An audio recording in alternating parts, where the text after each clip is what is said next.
郑主席要去见习近平，对，我们得想想看，习近平到底怎么看这场会面，而不是说我们单方面想了就算了。就让我想到毛泽东当时要过江的时候讲那句有名的话：“宜将胜勇追穷寇，不可沽名学霸王。”当他可以把你吃的时候，他会把你吃干毫不犹豫。所以我刚才为什么讲说他们说话不算话？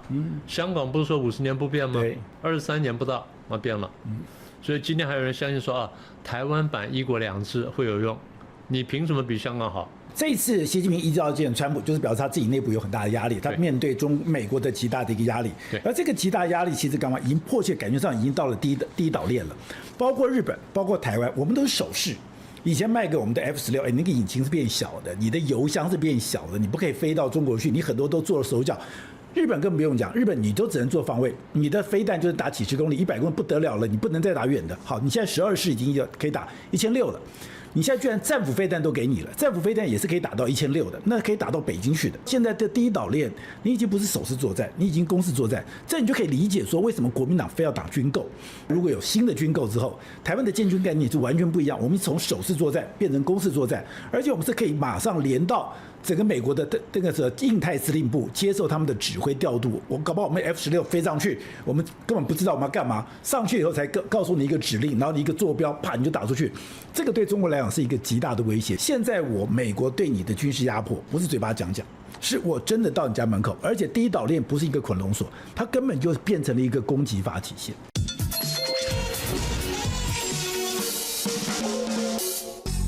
看来习近平对于他要跟川普见面这件事情，他把它当成一件大事来办，当成一件正事来办，而且他跟川普一定有他一个目的，一定要达成不可，不然他不会让川普这样子予取予求，让川普你要延期你就延期，让川普指定时间你就指定时间，这个跟习近平过去的风格完全不一样。而且他在跟习近平见面之前，特别安排要跟郑丽文见面，这就有趣了。现在郑习会跟川习会这两者之间是有关联吗？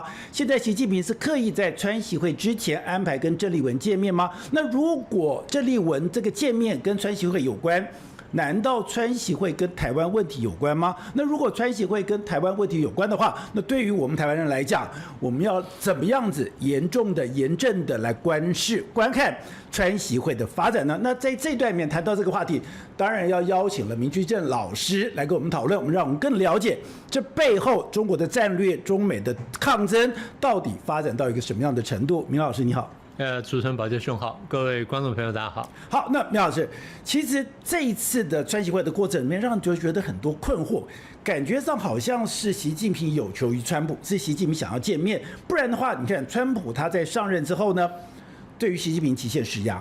我们讲2025的国家安全战略报告，2025的中国人民解放军的报告，都明白的把中国当成他最主要的敌人。我不是写一个报告把你当敌人，我在整个策略上，等于说中美贸易上，我在关税上面，然后呢，包括你的这个周边的盟友，你的委内瑞拉、你的伊朗，我都一个一个把你给端掉了。而在这过程里面，习近平都吞忍下去了。不但吞忍下去，我还要跟你见面，还要保持友好的关系，那就有趣了。你为什么非要见这个面不可？你到底有求于川普是什么？你到底有求于川普什么东西？还有川习会对习近平来讲，到底有多么重要呢？当然非常重要了。你作为这么大的国家来说，你面对世界第一强国，你不能不注意它。不像我们国内有些人呢，看到世界第一强国动作呢，这视若无睹，这是很奇怪的事情。对哪一个国家来说呢，你都不能不注意世界第一强国动态，对不对？世界第一强国现在是一个地球村呢，对，世界第一强国做什么事情绝对影响到你啊！现在看到不是说吗？不要说这个打中东了，不要说现在这个封锁荷姆斯海峡了。俄乌战争开打的时候，全世界都不就动荡吗？台湾不有受影响吗？是，大家不要忘记了，台湾当年能活下来，就用韩战爆发。韩战不爆发后，我们就被打了。那个粟裕都准备好了，对，都已经准备好了，他这部队什么全部都准备好，然后兵这个战法什么全部准备妥当了，那就等到一声令下来打台湾，就要韩战爆发，他跑下韩战去了。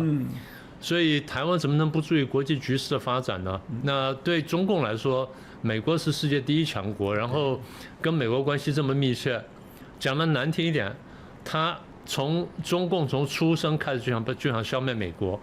那你说现在能不注意美国吗？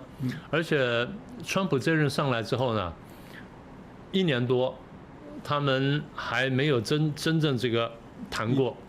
然后也没有说真正出海把所有事情全部摊开走一遍，所以对他们来说是非常必要的。这是一个，基本上就是说，你如果自认是一个大国，你也认为对方是个大国，所以你当然会想见他，这是毫无疑问的。就比较管理好对彼此的关系，至少就管理好彼此关系，更不要说双方在这个竞争跟合作了。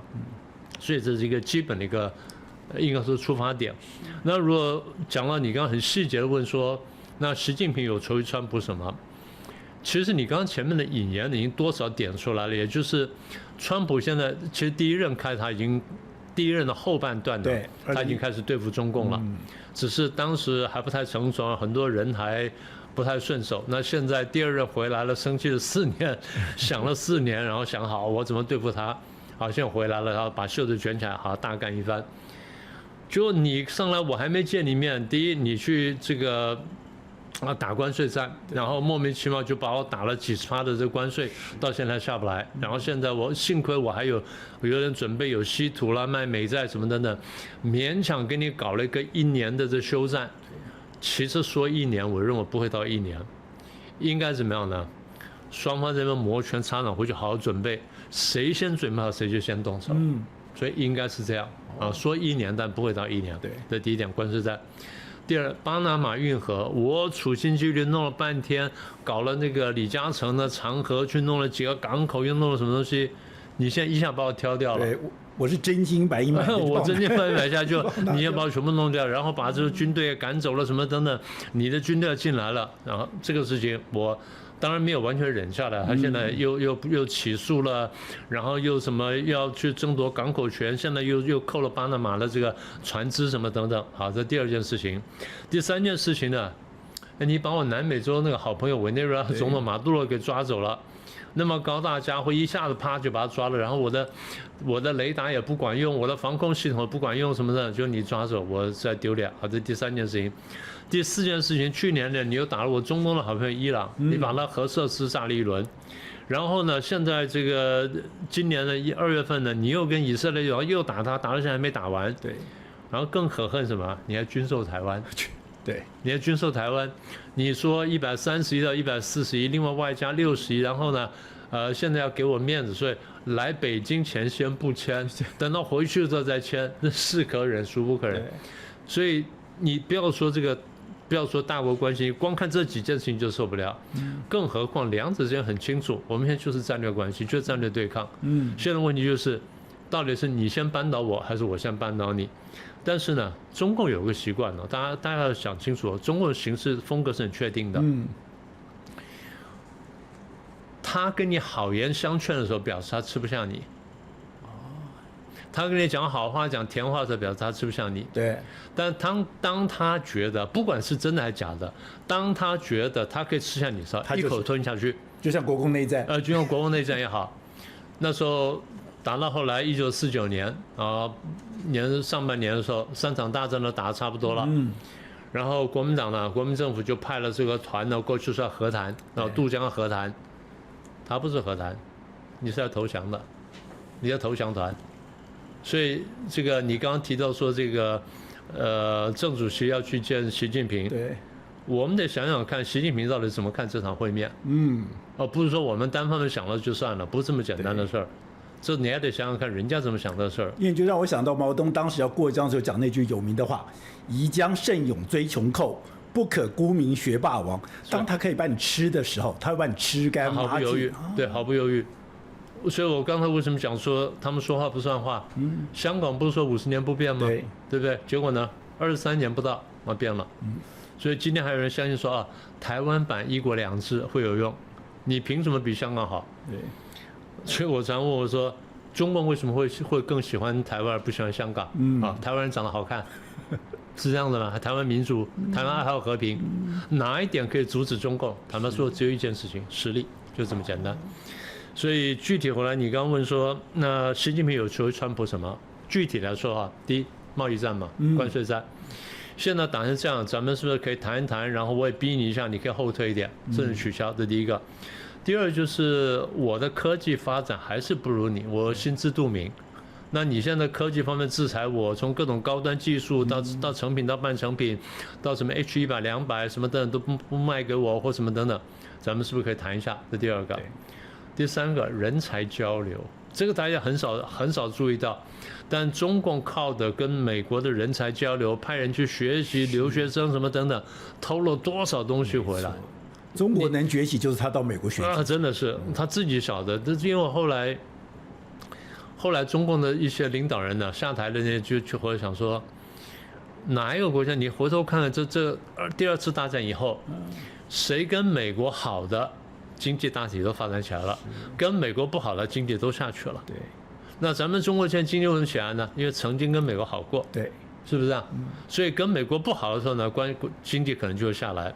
但是中共现在的这一批领导人呢，好像不太记得这句话，所以我们再往后看吧。人才交流，第四个其实这个更大问题就是我们双方战略关系到底怎么样的？我是要吞掉你的，毫无疑问。但是马克思讲过这话，那我先不讲就是了。但我心知肚明，你现在是慢慢想要吞掉我，慢慢想要打败我也知道。但我力量不够以前呢，我先把你猫毛勒顺一点点，看会不会好一点点。最后当然就是那我得玩点牌呀，我得有些牌打。那打什么牌呢？我不是讲了吗？打台湾牌啊，台湾牌是最好用的。你说习近平也要打台湾？对。其实大家都没有想通，最早是中共跟美国打台湾牌，美国后来想通了才打台湾牌。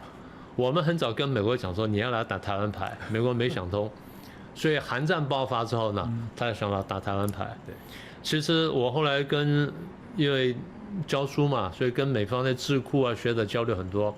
我说你们当年犯的最大错误，就是1946年到1949年国共内战的时候，你没有来帮国民党，你没有帮国民政府。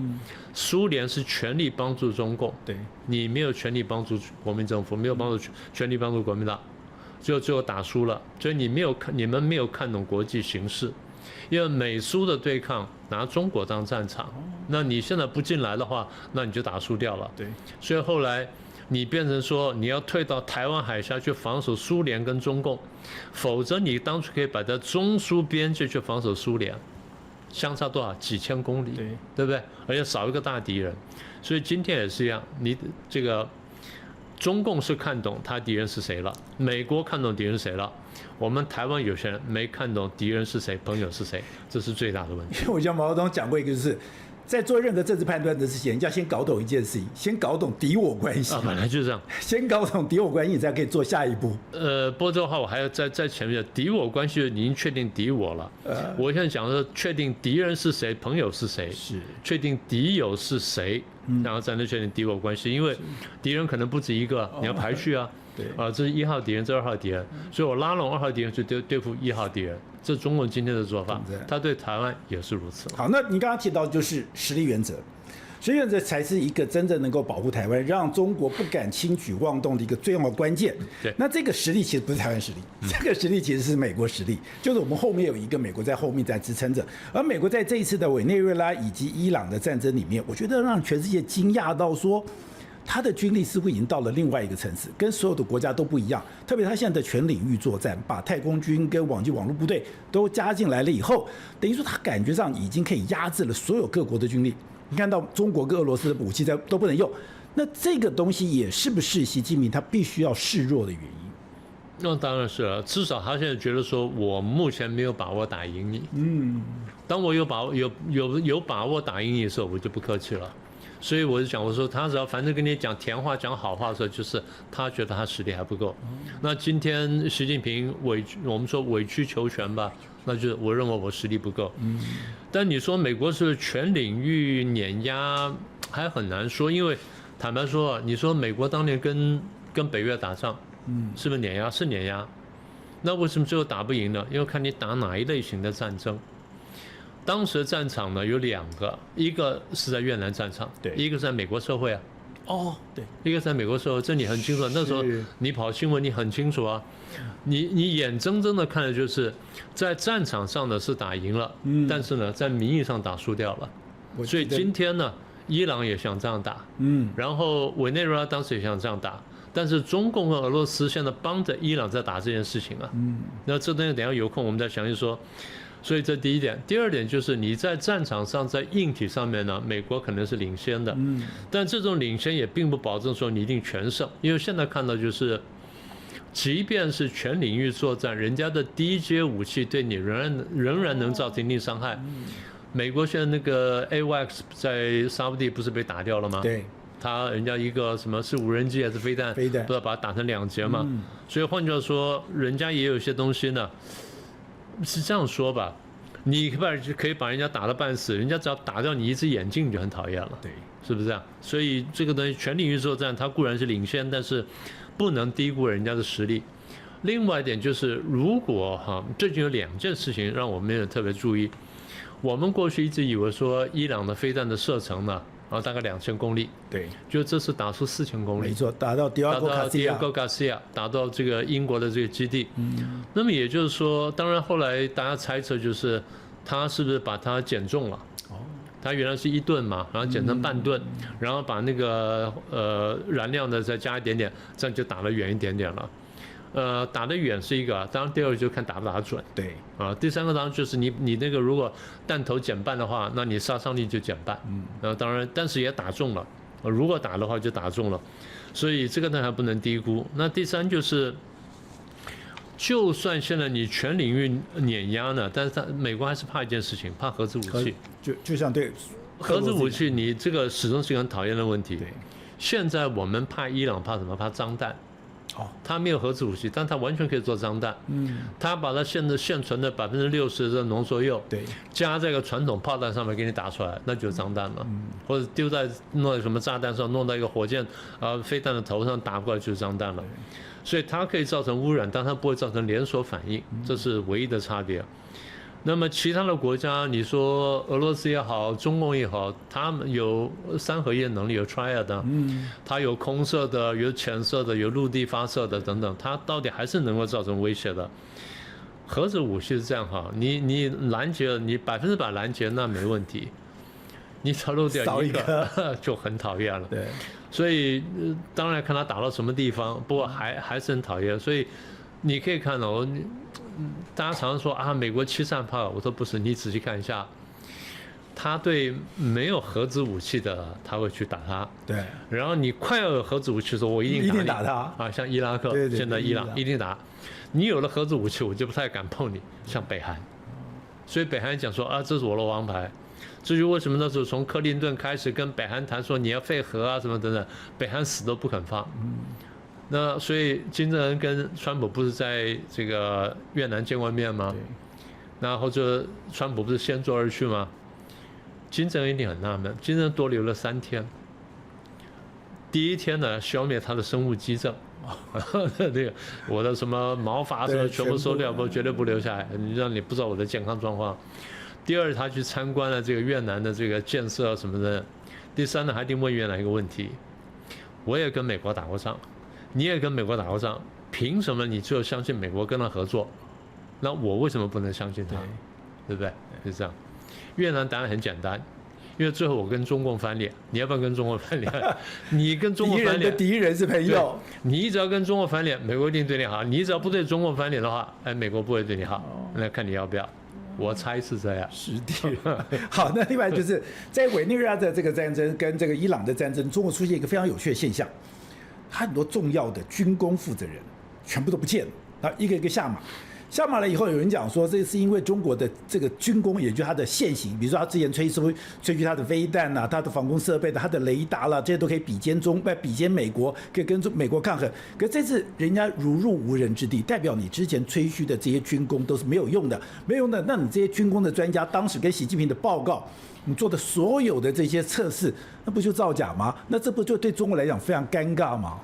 你记不记得，就是那个前几年呢，国际几个大期刊呢，撤销了很多大陆学者的文章，有没有印象？对不对？撤销了数百篇，为什么？造假。你在国际期刊这评审这么严格的地方，你就造假，那在国内没有人评审，或评审都是自己人，或者评审都没有买通的情况下，你觉得他造不造假？所以这2场战争也让中国的造假跟军工造假现行了。当然，我不是说它完全没有用，也就是说用处没有它吹嘘这么大或这么好，但它毕竟还是有用处。我们看到一个消息，不知道是真是假哈，是委内瑞拉吧？委内瑞拉，他们美国飞机飞进来了。雷达都没看见，眼睛看见，眼睛看见，就士兵举枪，然后在打飞机，那个直升机的驾驶舱被打到。对，然后也就是你的雷达呢没看见我，但我眼睛看见了，所以我眼睛比雷达好用。类似事情那时候美国打伊拉克也发生过，美国进去先把雷达全部打光，然后再进去打到就你说的如若无人之境。这次呢？不晓得美军用什么办法，但至少就是中共卖给伊朗跟卖给委内瑞拉的这些防空武器好、雷达也好呢，都不太管用。我猜是这样2个原因呢，一个就是你刚刚讲的，美国全领域作战碾压了中共的武器系统什么的，这第一种可能。第二种可能呢，这个我们也不能低估啊，因为我们每个国家卖武器卖给别人的时候，不会把最好的卖出去，你会卖次好的，自己留更好的。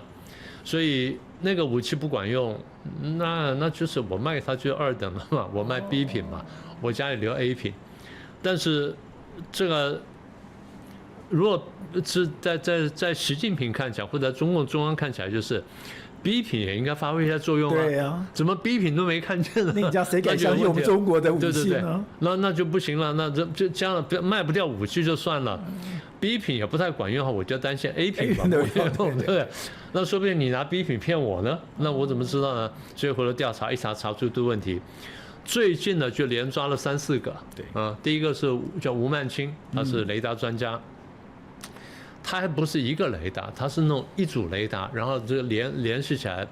它把 sensor 跟这个 sensor 就雷达了，把 sensor 跟这个中央指挥系统，跟这个武器系统、武器平台呢全部连起来。他说这个很厉害了。他说那个什么隐形战机是 F-35都可以抓到的。对，但他这次就没抓到。这第一个，第二叫做赵宪庚，赵宪庚是核武专家，说中共的核武这么多年核武呢，他这个功不可没，做出巨大贡献，然后倒台了。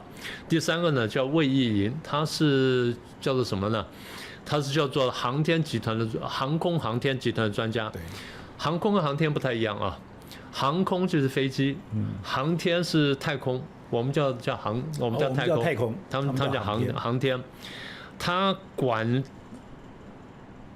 管这些东西呢，简单说，他到什么地步呢？他从捕捉到射控，他全部抓到手上，也就是到这种程度。换句话说还有一个叫杨伟，这个名字有点尴尬，歼20。中共吹嘘他叫做一整代这个战机设计的总设计师。所以这4个有雷达专家，有核武专家，有这个什么航空专家，然后有这个有这个战机专家，全部是顶尖专家都下台了。你如果再回溯2年多前吧，一个叫胡问明的，航母专家，那如果说这些顶尖专家都贪污都有问题的话，你真的会担心说你的武器品质好不好？对，能不能用？你说，如果说我们也抓了这4个人的话，那我们可能会非常担心。所以你想想，他会怎么看这件事情？那么也就是你的武器当然在别的地方出了点纰漏，那你说是 B 品那就算了。那现在他回头调查发现说可能 A 品都出问题。不过话说回来，我不是说这样讲完之后我们就不用准备了啊，所以我们仍然是料敌从宽，仍然认为说他的武器都能用，我们要在这个水准上面去应对它，去准备它，所以我们是这样看。但从中共看起来，如果说我这几个一流专家都是我号称的顶级的这些科学家都出问题的话，那他真的会担心。所以习近平内部他心里面一定有很多的问号。当然，那刚刚讲说你这个是有航天的，你是有核弹的，你今天是有那个歼20的总设计师的，你跨越这么多领域，还有雷达之分，这么多的领域，每个都出事，然后美国都告诉我说你都是因为贪腐，真的贪腐这么简单吗？他是不是有一些系统上的问题？也就是那个系统上，你就说你不得不因为习近平的状况下，你不得不这样做。否则你搞不好连自己的官位都保不住。那如果你连这些这么重要的人，你是科技人才都这样做，那这个国家很多的真跟假就分不清楚了。对啊，你记不记得那时候那个国际足球赛？对，北韩派一支球队去踢输了，结果回来说干什么？就挖煤，全部去劳改，全部去挖煤去劳改去了。所以在这些国家做这个事是很危险的。哦，你得了金牌那很大荣耀，妈你得了铜牌回来就去挖煤了，那这些很可能那挖煤还算运气好了，那说明犬决呢，对不对？你怎么知道不会发生这个事？当然，其实我们看的事情，其实你说意外嘛？你意外也意外，也说不意外也不意外。你记得李尚福嘛？对不对？李尚福跟那个外交部长同时倒台的，一文一武同时倒台。那时候人家问我，我就反问人家，我说：如果你对中共的那个政治呢一无所知，但我跟你讲，他的外交部长倒台了，他的国防部长倒台了，然后这两个人都是他自己提拔的，然后提拔到现在才不到1年就全倒台，你有什么感想？你有什么感想？你觉得问题很大嘛？对，文武哼哈二将全倒台了，这中间一定有什么问题，你一定会这样想。所以回溯起来呢，在2023年可能再早一点点，当时我们就有点感觉，当时不是一直传说国防部长李尚福有问题吗？那后来最后我们就看到一个，我们说国防部长李尚福一定有问题，为什么问题呢？因为中共发了一个新闻，内部发了一个通告说，要回去调查那个中共中央军委的这个装备部，装备部的这个过去的武器采购什么合同的什么问题，猫腻问题，请大家检举提供讯息。到哪一年呢？到2017年。我们说哪有这样调查法？你要调查就全部调查，怎么到2017年一切到哪里呢？切在李尚福上任以后，魏凤和下台之后，就切到那里。所以我们说他要调查李尚福，然后要保魏凤和。好，那是第一段。那李尚福就确定要倒霉了，那果然不错，过了没多久，李尚福就倒台了。那李尚福不是一个人倒台啊，我们说你就是一个部长就出问题了，就这样子算了，绝对不是的。我们不说贪腐有3种吗？一个是个人贪腐嘛，一个是组织贪腐嘛，一个叫体系贪腐。个人贪腐把人抓了就好了，体系贪腐把整个清洗一遍就好了。组织贪腐嘛，把整个清洗一遍就好了。体系贪腐呢，没救，整个体制没救嘛，谁来都一样，谁来都一样。所以今天我们看中国大陆的情况就是体系贪腐。你已经不是个人贪腐，也不是组织贪腐，所以体系贪腐意思就是，那你李尚福倒台就算了，不是的，在他同时的4个，他是部长，他是装备部的部长，他做装备部部长的时候，4个副部长同时倒台，所以张玉林、饶刚，后勤系统的问题，对，整个问题，整个系统的问题，什么钱卫平啊，什么李超全部倒了。那我们说只有装备部吗？那火箭军出问题了，所以火箭军的4个司令员全倒，然后4个政委里面倒3个，另外一个目前存活，只能这样说。我们把名字很快念一下哈。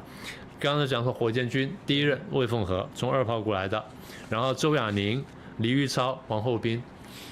我们在说这个故事的时候，王厚斌还在台上，那时候我记得我第一讲的王厚斌在台上。当时我就说王厚斌不晓得有没有问题，我还留了一个尾巴。后来大概我讲完没多久，王厚斌就出问题了。然后王厚斌出问题，我说那既然司令都出问题，那政委难道没问题吗？乌鸦嘴，那政委出问题了。所以4个现在倒3个，王家胜、徐中波跟徐锡胜都倒了，现在剩下一个存活。所以目前为止，火箭军呢，司令员是暂代。政委是暂代，都暂代，所以火箭军很重要哎。火箭军是中共拿来吹嘘，然后拿来震慑美国、震慑日本，跟震慑我们台湾的第一个尖刀部队。尖刀部队，你说我常常就问一个朋友一个问题，我说如果你是火箭军中校，你现在有什么感想？你有什么感想？上面我们4个老板全死。4个政委死3个，然后我的老板刚升上去干这火箭军司令，我现在去干他秘书，我现在去干他的秘书，我很有问题，我恐怕活不下去。因为我看到从1996台海危机到2000年的台海危机，当时都是美国派2艘航空母舰，一个北一个南。航空母舰一派来，中国就不能动弹了。这个对他来讲是极大的羞辱，就是我只要去威胁台湾，然后呢，你航空母舰来，我就无可奈何了。所以我为了要对付你的航母，我才有火箭军。火箭军不管什么那个什么关岛快车或怎么样，你只要我就开始发展了我的 A2AZ， 发展 A2AZ， 你只要航空母舰敢来，我就把你的航空母舰给击沉。所以在关岛到台湾低岛链之间都是我火箭的射程，我让你的关岛到台湾这个地方你不敢轻举妄动，这样我就会清空台湾海峡。当我用火箭清空台湾海峡的时候，我就可以对这个地方对台湾进行包围，我就可以予取予求。对，所以火箭军是一个他要犯台，他要拿下台湾一个最关键的部队。对，尖刀部队或拳头部队，甚至你是威胁美国的最大的美国。对，就发现没用了。他刚刚讲4个司令官，3个政委，你是整个团灭。那等于说你刚刚讲的不是个人。是整个体制，谁到了火箭军，你都要贪腐。那如果这样的话，这个火箭军还能打仗，还能用吗？现在问题是，如果我们把刚才讲的什么雷达专家、核武专家，然后这飞弹专家跟这个战机专家全部算进的话，你现在不能用的恐怕不只是火箭军了，全部得用，全部都有问题吧？这就是，所以后来我讲说，他抓完火箭军抓这个人之后，我说他一定会发射一个飞弹。哦，他一定要发射飞弹。对。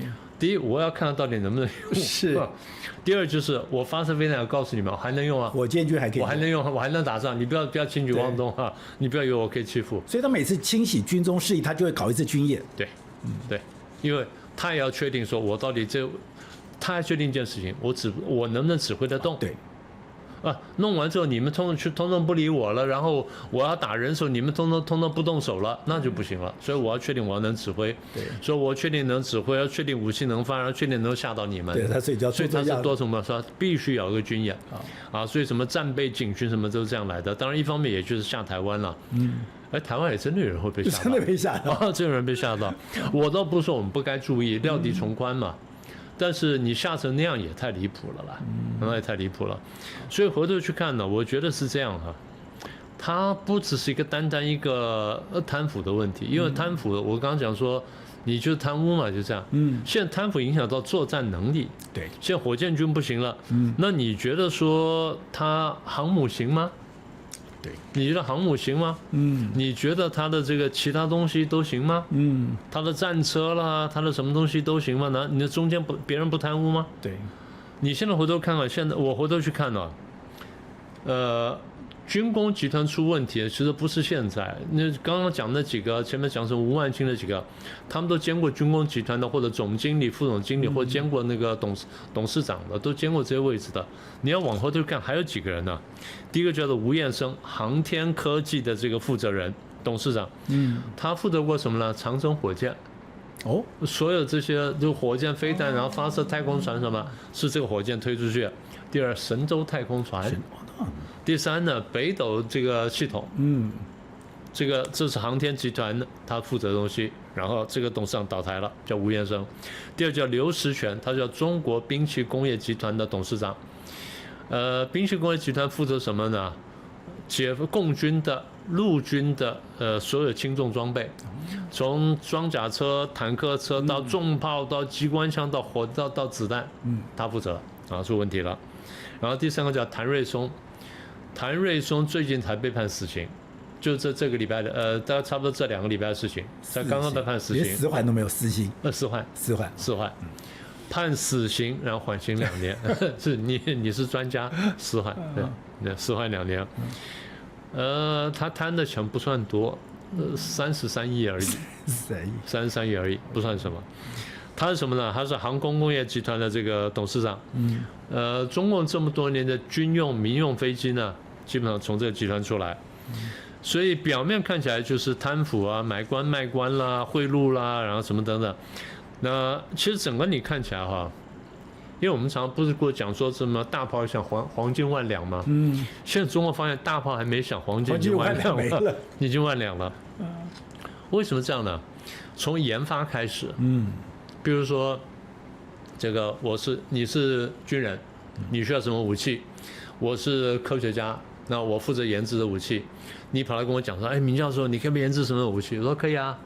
那我帮你算，你要什么需求？他就讲我听好，听完了哈，然后跟你讲说，哎，这个刘将军啊，这样子，我研制了 A 型、B 型跟 C 型3种。A 型呢，这个有这个优点，但有这个缺点；B 型呢，有这个优点，但有这个缺点；C 型呢，有这个优点，但有这个缺点。你要不要选一下？对啊，但是研发要钱的呀。研发要钱，研发不是我随便这么做，这么画就是画得出来的。我要买这个电脑啊，要买装备啊，然后现在要养龙虾啊，要干什么都要很多钱呢。对，所以你得帮点忙。好，那你钱给我了，所以研发要钱。对，然后完了之后呢，要定案了。A 型、B 型、C 型，你选哪一型啊？你是陆军嘛？你选 A 型，对不对？那我拿去跟海军讲 B 型、C 型，你选哪一型啊？你选 A 型，选也要钱的，选一些啊，定样要钱的。我们公务机关说叫可行性研究，对嘛？对嘛？就这东西啊。这可行性研究。这第2个，第3呢？你确定了？要采购了，采购要钱了，对好。然后 A 型卖过来，那我们做一个 A- 型 A 减型，卖给巴基斯坦。卖这个 A 减型卖给委内瑞拉，然后把 A 减型的再加一点点呢，再卖给伊朗。是啊，外卖要不要收钱了？要收钱。所以从研发到这个可行性研究，到真正采购到外销，全部都有钱。所以炮声还没响呢，黄金万万两。对，真的是这样来的。那贪污就算了。那现在问题糟糕，就是无巧不巧，在外国被美国打了，打爆掉了啊！这下尴尬了，对，这下就尴尬了。所以你刚刚说贪污呢，我觉得他们贪污当然是人人都痛恨，那习近平也痛恨，他真正痛恨就是你们这么不老实。那今天在来的路上，我是看到一个数据，中共半官方的这个消息出来了，去年抓贪污抓到多少钱呢？8000亿。去年8000亿，抓这么久还有这么，然后这已经收到的，还有3000亿呢，正在追踪当中，所以如果都加起来就是11000亿，1万亿。他打贪腐，他从2012年11月上台，2013年3月呢委任王岐山开始抓贪腐，抓到现在抓了13年，还有。去年数字最大，不但还有去年数字最大啊！你觉得为什么？所以他根本就从根了，已经赖到底了。如果你喜欢今天的内容，欢迎你抖内相挺，用一杯咖啡、一杯好茶的心意，支持团队制作更好的精彩内容。而你的超级留言，我都会认真看的。那你刚刚讲。你先要贪腐，就你要有钱可以贪。其实你今天能够要支持中国不管军力发展，中国再度伟大，你要有钱当底气，你要有钱袋子。那过去我记得在胡温时代里面有一个口号，就我一定要保8，我的 GDP 一定要保8。如果这个保8等于他们计算过是一个让中国国力可以发展，然后可以让这个社会可以平顺运作的一个关键。可是现在8保不住了，后来保7保不住，保6，今年更惨，连5都保不了了。连5都保不了了，很多人就说：“哎，你中国现在内部的问题很多，比如你外边你美国的军力，内部你现在这个经济状况，如果你连5都保不了了，你怎么去维持中国它这样的一个运作嘞？”本来就是这样子啊，所以我们为什么常常讲说社会主义养懒汉？那个时候那个美中当时交流很热络的时候呢，我一些美国的教授朋友呢到大陆去教书。有的在北京了，有的天津，有的南京了，有的什么广州等等去了。回来之后我们就分批吃饭，就聊天，然后说他情况怎么样？他说人很懒。我说为什么？他说他一个早上就给我烫2件衬衫，还坐着烫。他说你为什么不站着烫？他说太累了。太累。社会主义养懒汉，也就是人人这个我做也36，不做也36，我为什么要做？然后那个李先生他动都不动，他拿36块，妈我弄了半死，我拿36块，我为什么要动啊？好逸恶劳是人的本能嘛，人的本性嘛。所以中国人常常讲说，我养出了社会主义新人。那要等到人类道德进步到非常高超地步才会那样子。你光凭政治动员呢，那一时的效果会有，弄了1-2年、2-3年、3-5年了不起了啦。所以你看到文化大革命的时候，他全部打躺平了，为什么？没什么好干的了嘛，没有钱嘛。那现在为什么大家蛮认真的？因为可以贪污，可以贪污，对不对？我就想到，曾国藩对贪污有一个很妙的见解，他说你必须要让人家贪一点，他才有他这个工作的这种能力。后来他动机，他说他来搞湘军就2个，对，第一个我让你抢，对，第二个我要杀，对，我一边杀我一边让你抢，这个是曾国藩治军原则，就搞到现在都一样。应该说这是人性，人性。你说伊朗革命卫队不贪吗？贪。如果不贪的话，能搞成这样的吗？你说哈马斯不贪吗？哈马斯首领全部不在加沙走廊，全部住在别的地方，住在卡达，然后生活好得很，他们不贪吗？贪呢？那对了，这个所以人贪钱呢是本性，所以问题是你怎么样去养廉？怎么养廉？所以有些朝代呢对这就想得很清楚，像新加坡就想得不错，对，他养官员养得很好，但是你一旦犯贪，那这个处罚非常严重。台湾也应该这样走，台湾应该这样走，也就是你养官员呢，养什么养高一点点，很好，然后让你不想贪不敢贪，但你一旦贪的话，那处罚非常严厉，这个才是真的那个治官吏呢比较好的办法。你说全部治清无虞了，就刚刚你说的，曾国藩是已经很厉害的了。曾国藩看相已经看得很厉害了，然后他小的时候什么人能用到什么地方，他算得很准了。所以打破那个什么天津的时候，打破这个太平天国天津的时候，他不是放手去抢吗？抢3天嘛。对。然后回来看到那些人呢，他一进屋里面就坐在那个椅子上傻笑。为什么一定要塞满了东西，塞满了金银财宝？大家真的不敢动。他看看笑笑，然后就走出去了。然后回来呢，他觉得能杀的杀2个。对，你就是这样的嘛。那今天你中共搞了半天判个死缓到过一阵子他就没事了。他是基本上无期徒刑。那如果他有本事的话，他说明他周永康就被人家看过保外就医啊。保外就医他这个头发都不染全白了，然后坐在椅子上面还过得很轻松，跟人家笑呵呵在聊天。中共的等级制度是最厉害的，所以这些人到这种地步，你觉得说真会怎么样？不会的啦。那我们看中国大陆是这样哈。你说那财政问题呢？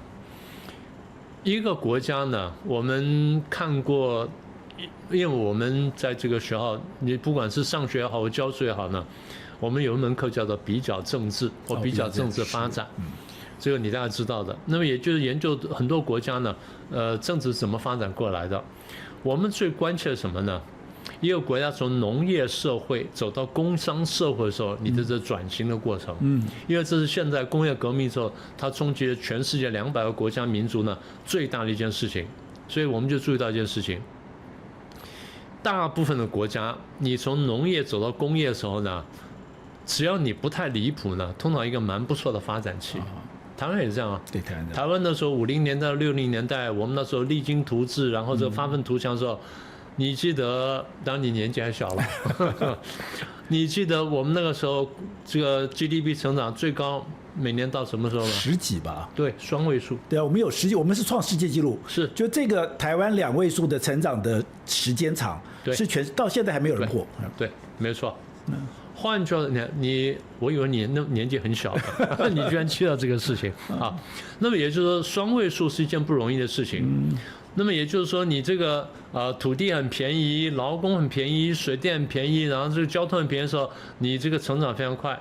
到一定程度的时候呢，水电要涨价了，对，然后这个交通要涨价了，原料要涨价了，然后土地涨价，然后最后呢，薪水要涨价，工资涨价，所以一旦涨价的时候，成本就拉高，成本拉高之后呢，你就不能这样上升，你慢慢这个就拉平，就是 GDP 就拉平。拉到什么地步？说你刚刚讲的保8，他们算的保8就是8一直这样维持下去，这叫保8。但你看到就是欧美国家也这样走过，那后来为什么走不下去了呢？美国现在保3，全世界就吃饱了，对不对？量体变了，对，它量体太大了嘛，大到就是我可以养活全世界。所以中国大陆算说，我为什么保8呢？保8就我可以继续超英赶美嘛，他在算这件事情。所以他们也双位数啊，也很得意啊。那时候我就跟一些经济系的一些同仁吵架，我说：“你们说它会 exponential 的上升，我说照你们经济学101，到一地方它一定会走到 plateau， 走到拉平啊，甚至要往下降啊。它不会它往上走。我说这不是违背经济学定律吗？对，就吵了半天，最后这个不欢而散啊。后来我们就看见就出现了说保9、保8，然后保7、保6，为什么？很正常嘛。也就是你土地什么都上来的时候，你自然就是保持一定水平。你能够保6这样走就很好了。那后来为什么往下掉？4个大错误，4个大错误。过去我在别的地方讲过，我再说一次。第一，你搞这个国进民退。对。第二，强收香港。第三呢，这个武汉肺炎的轻易风控。你又跟美国打贸易战。这4个错误呢，你只要犯一个，你都能往下滑。你4个都。你4个全犯，我说一定要滑得非常惨，而且大陆经济一定非常坏，所以当时我们说大陆经济绝对好不起来。就是这样，它中间可能会起伏一下，但整体是往下走的，一定的，一定的，因为你把这些我们说的在恰当时期促进经济发展的要素，你全部破坏了。对，简单说就是这样。所以你现在犯了这些错误之后呢，你很难再回来。加上什么呢？你又建军，你又建军，你天天这个海军这个盖新船像下饺子一样。你饺子下的越多，你钱花的越多。然后你来开飞机来演习来下台湾，你也花钱的。我们当兵的时候呢，有什么装备检查长官来看了。我们的战车在这里，远远就画一条线。长官走到那条线的时候，我战车才发动，发动，走。长官走到这里的时候，我战车立刻关掉，因为我要省油，战车非常耗油。对，所以我们算准那个点，就这个地方让长官看到，长官也明白，因为战车耗油，所以在这地方你发动给我看，想，走到这份你还能想，那行了，关掉就可以了。那么也就是说。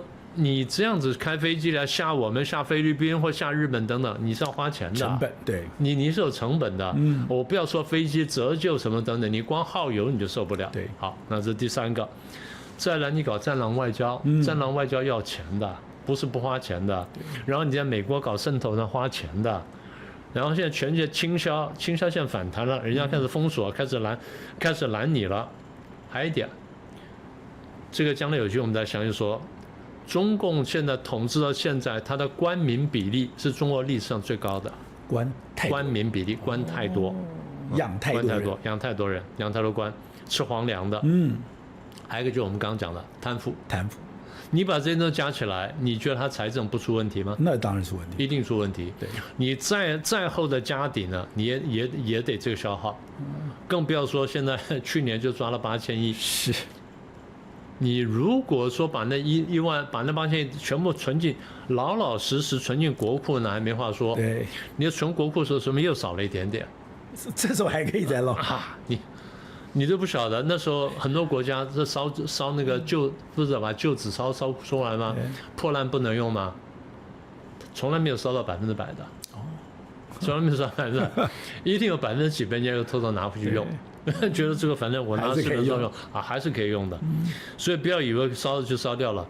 满清的时候，那时候他不是用那个什么银两吗？对，用元宝用什么？他有火耗的嘛？对，火耗嘛，火耗归公嘛？对。那火耗归公全归了吗？也没有归公嘛。所以贪腐无处不在，问题是你能容忍到什么程度？然后你这个体系呢，到底？官相互贪腐到什么程度？所以为什么我们说中国难救是这样？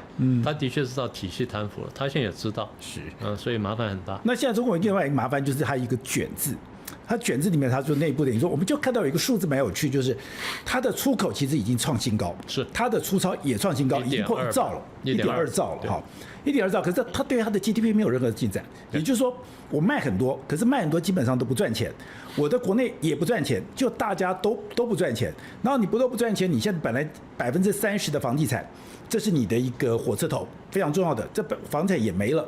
那我们再看一个最新数字，连上海以前跌都是跌2、3线，你不会跌到上海这种城市。结果上海的中股也跌了，也跌了6%，也跌了。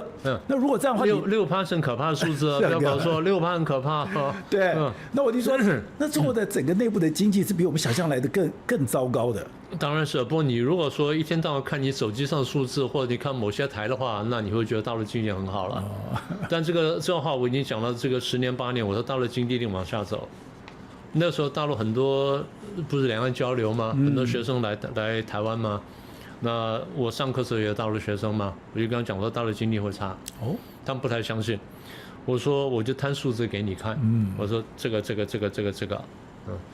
我说大陆呢基本上经济拉动了3个嘛，出口、投资、消费。对，基本上过去呢是靠投资拉动，也就要靠基建，盖什么高铁啦，高速公路啦，盖水库啦，什么等等啊，一个这样盖，盖水坝啦，盖机场啦。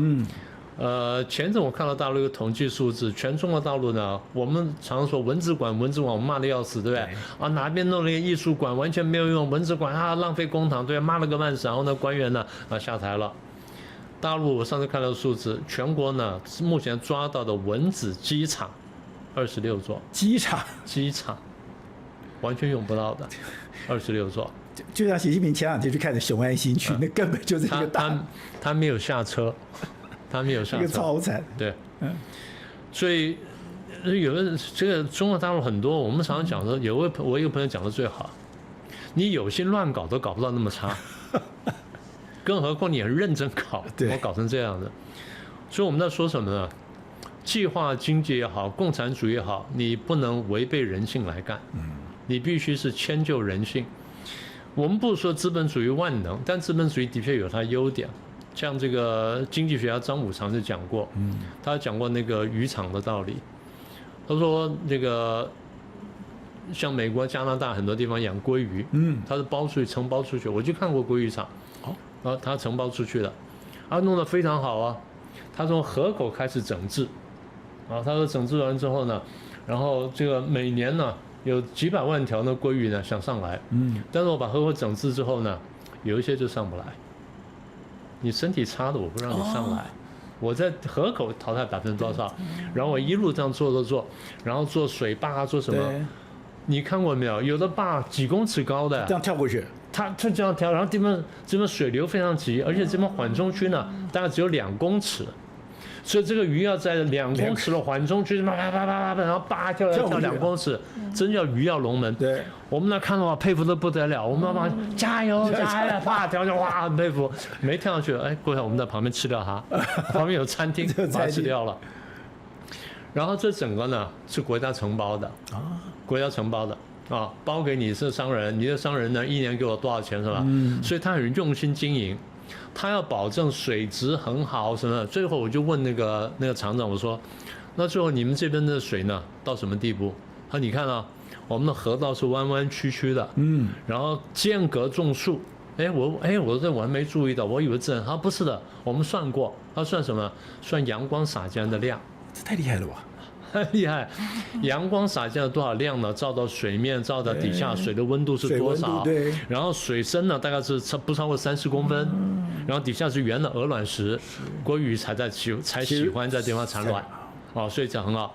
那我说你这边最好可以养多少条鱼呢？5万条，我只要5万条。对，5万条上来在这边配种，然后最后就明年后年就陆续有收成。政府做什么事情呢？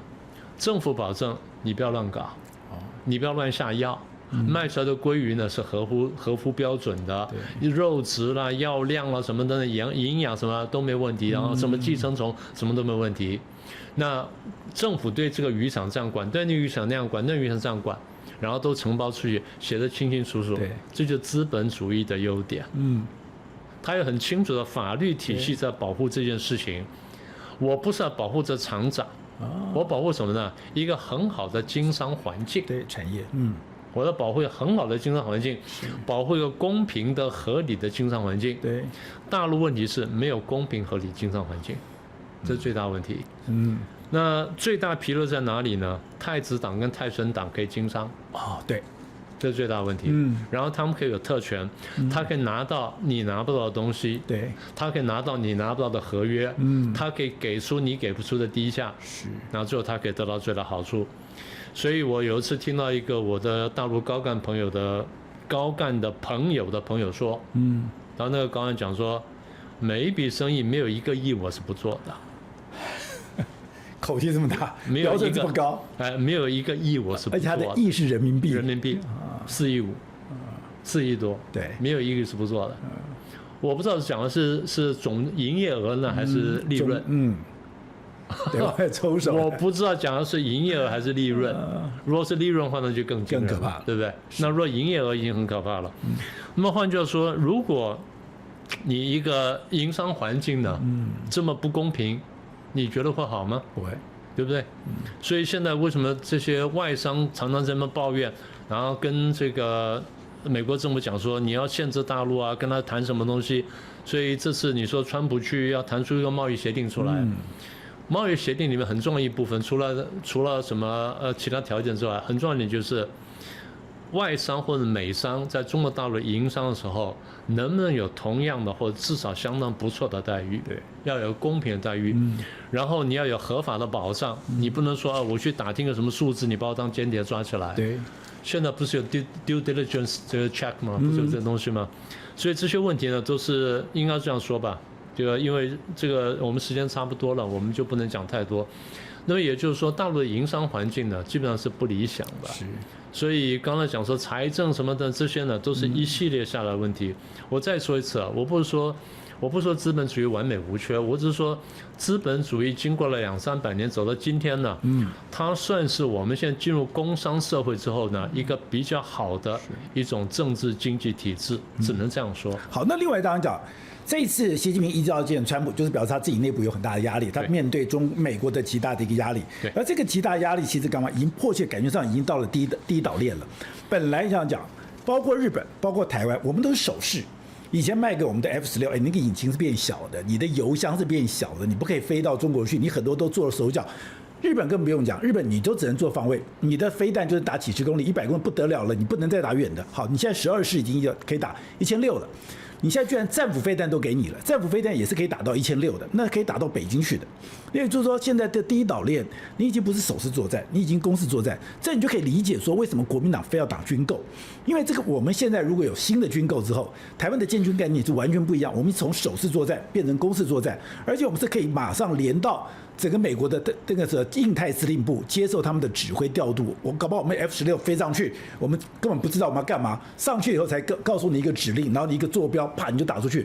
这个对中国来讲是一个极大的威胁。也就是说，现在美国对你的军事压迫不是嘴巴讲讲，是我真的到你家门口，而且第一岛链不是一个捆龙锁，它根本就变成了一个攻击法体现。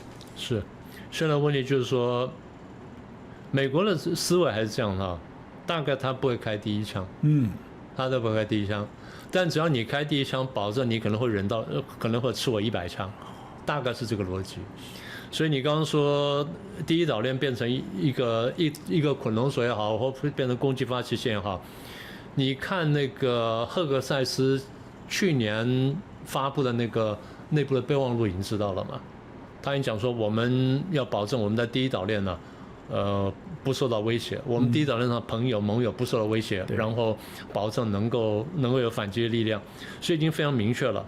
所以对中共来说呢，他现在担心的就不只是说你台湾的这个武力的上升或军备的上升，他现在是担心就是台美日三方好像同盟了。对，同盟了。我一再讲，我说其实为什么我们台湾很多朋友看不懂这个事情呢？你过去反共反了几十年。被共产党骗了上百年，打输了跑到台湾来，好不容易励精图治，现在弄出今天这么家当弄的局面来。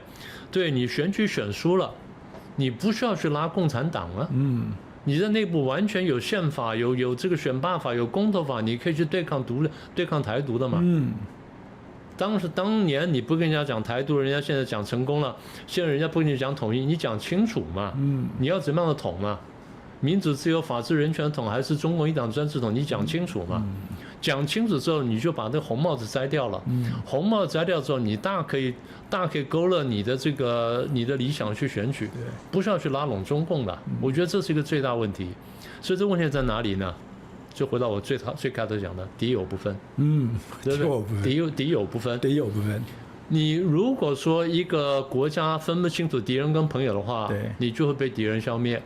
一个政党分不清楚敌人跟朋友的话，你会或者被敌人消灭，或者被朋友唾弃。是，所以我们现在看到的结果就是这样。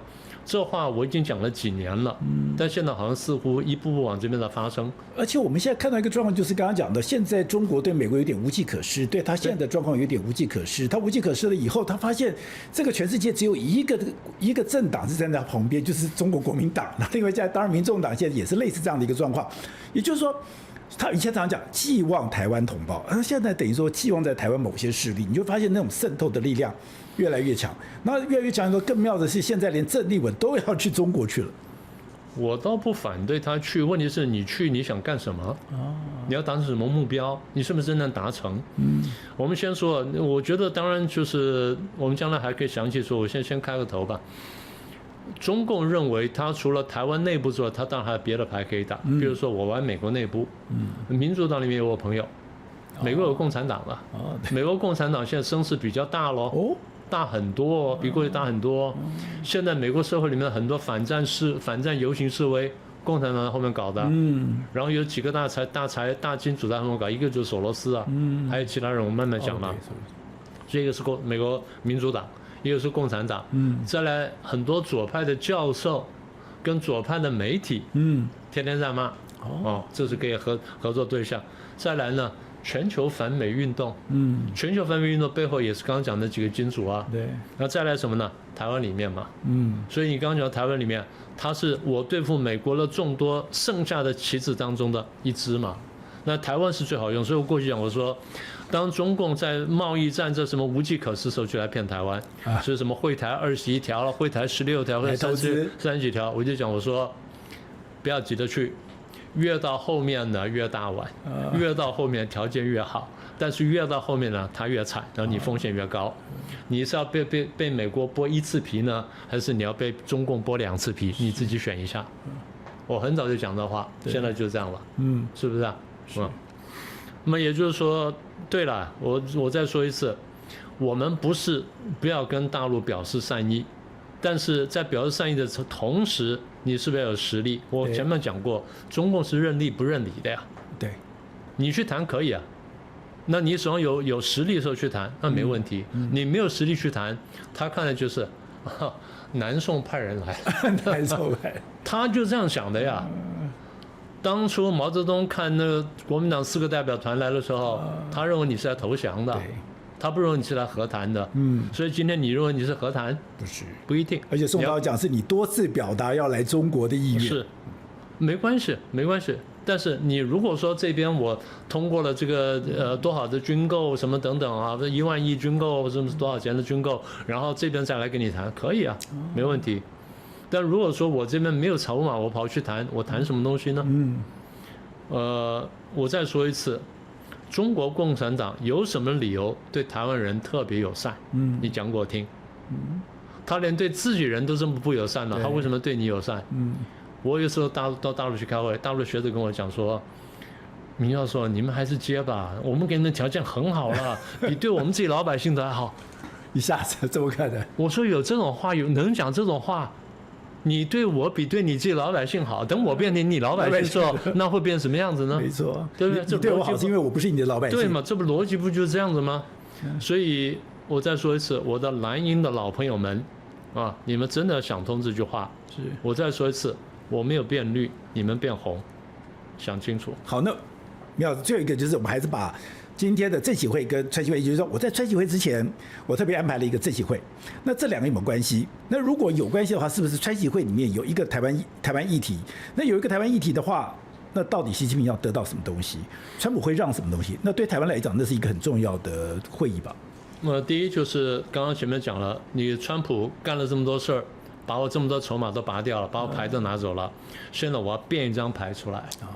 所以政协会呢，是我现在变了一张牌。变了一个筹码。那你说用处不大，我可以跟你讲，台湾派人来跟我讲合作啦，讲和平啊，你不用卖武器啦，我们和平啦，而且我现在飞机也少飞了嘛，对，你只要答应我不飞啊，我不飞都可以啊，所以和平了，这第一个，第二就是和平了，哎，你川普贡献很大，你创造两岸和平，我帮你提名诺贝尔和平奖，你要不要？你要不要？他可能要。那这样子，那你说话算话，这样好不好？你先给我一个东西做保证，你把不支持台独改成讲反台独，这样怎么样？那这样的，咱们说话要有信用。我们签个东西叫第四公报，一步过来，对，一步过来。所以你说会不会连起来？有可能。至于为什么我们也一天到晚跟大家讲，提醒大家，也提醒我们的外交部门注意，把这件事情呢准备好，计划好。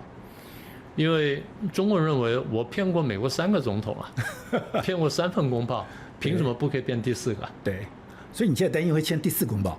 当然，我只讲的话已经超过2年了。我担心第4公报是第4公报，第一是军售，第二是降低美台的官方往来，这2点最重要。就是建交公报、上海公报跟817公报，然后第4公报就是这个东西，再加反台独，然后每个公报对台湾都有很大的伤害，都有很大伤害。当然后来美国也破解了美国用什么一中政策啦、6项保证破解了，对，因为美国发现上当了，而且被骗了这个总统里面。有共和党的，有民主党的，还有雷根，2党都有，对，2党都有，而且最反共的都有。对，毛泽东自己讲说，我比较喜欢共和党。